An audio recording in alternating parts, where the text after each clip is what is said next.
भारतीय film industry में नई अदाकाराओं के लिए राहें खोलने वाली अदाकारा परवीन बॉबी सिर्फ 55 बरस की उम्र में ही दारे फानी से कूच कर गयीं। डेब्यू फिल्म में मगरबी अदाकाराओं वाली एंट्री देने पर उनको काफी सराहा गया। परवीन बॉबी की पहली फिल्म चरित्रा 1973 में रिलीज होकर नाकाम हुई, लेकिन कई हिदायतकार उनकी अदाकारी से काफी मुतासिर हुए। 1973 में जब परवीन बॉबी ने फिल्मों में डेब्यू किया तो उस वक्त हिंदी सिनेमा में सिर्फ विलन की साथी खवातीन ही मगरबी लिबास पहना करती थीं या उन्हें सिगरेट पीते दिखाया जाता था। तहम परवीन बॉबी और जीनत अमान दोनों ने अपने अंदाज से बॉलीवुड में मॉडर्न हीरोइन को मुतारिफ किया।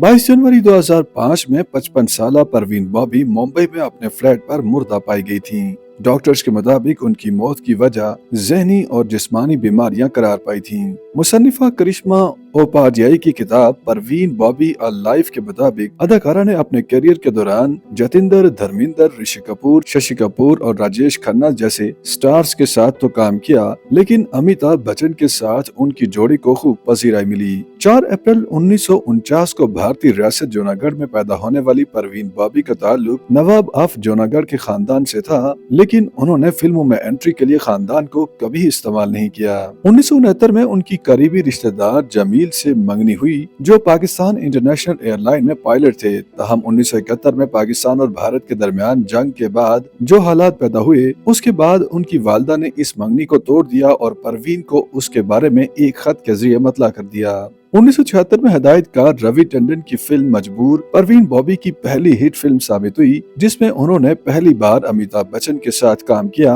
बाद अज़ां यश चोपड़ा की फिल्म दीवार से उनका बैड गर्ल का इमेज मकबूल हुआ, जिसके बाद उनका मवाजना साथी अदाकारा जीनत अमान से किया जाने लगा। परवीन बॉबी का शुमार उन अदाकाराओं में होता था जिन्होंने बॉलीवुड में लिव इन यानी बगैर शादी के किसी के साथ रहने का रवाज डाला। उनके पहले बॉयफ्रेंड साथी अदाकार डैनी डेन जोंगपा थे, जबकि बाद में उनका नाम अदाकार कबीर बेदी और हिदायतकार मोहेश भट्ट के साथ भी जोड़ा गया। परवीन बॉबी स्कैंडल से नहीं डरती थीं, लेकिन अकेलेपन से उनका दिल घबराता था। डैनी और कबीर बेदी से ब्रेकअप के बाद मोहेश भट्ट उनकी जिंदगी में आए। मोहेश भट्ट को डॉक्टर ने बताया कि परवीन बॉबी स्किज़ोफ्रेनिया का शिकार हो सकती हैं, लेकिन अदाकारा ने इलाज के लिए साफ मना कर दिया था। मोहेश भट्ट का कहना था कि जब परवीन बॉबी ने उन्हें अल्टीमेटम दिया कि वो योजी और उनमें से किसी एक को चुने, तो मोहेश भट्ट ने योजी को चुना, जिसकी वजह से दोनों के ताल्लुकात खत्म हो गए। परवीन बॉबी ने फिल्मों से मुकम्मल तौर पर दूरी इख्तियार की और पुराने दोस्तों से मिलने से इनकार कर दिया था। जो भी उनसे मिलता वो उनकी हालत देखकर परेशान हो जाता था।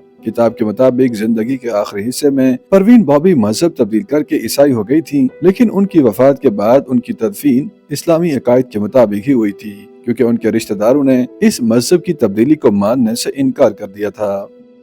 YouTube पर गूगली न्यूज देखने के लिए youtube.com की सर्च बार में गूगली न्यूज टीवी टाइप करें। गूगली न्यूज के पेज पर सुर्ख रंग के सब्सक्रिप्शन वाले बटन पर क्लिक करना ना भूलिए। YouTube पेज पर अपलोड होने वाली वीडियोस से बाखबर रहने के लिए बेल आइकन पर क्लिक कीजिए। आपको हर नई वीडियो के बारे में नोटिफिकेशन मौसूल हो जाएगा।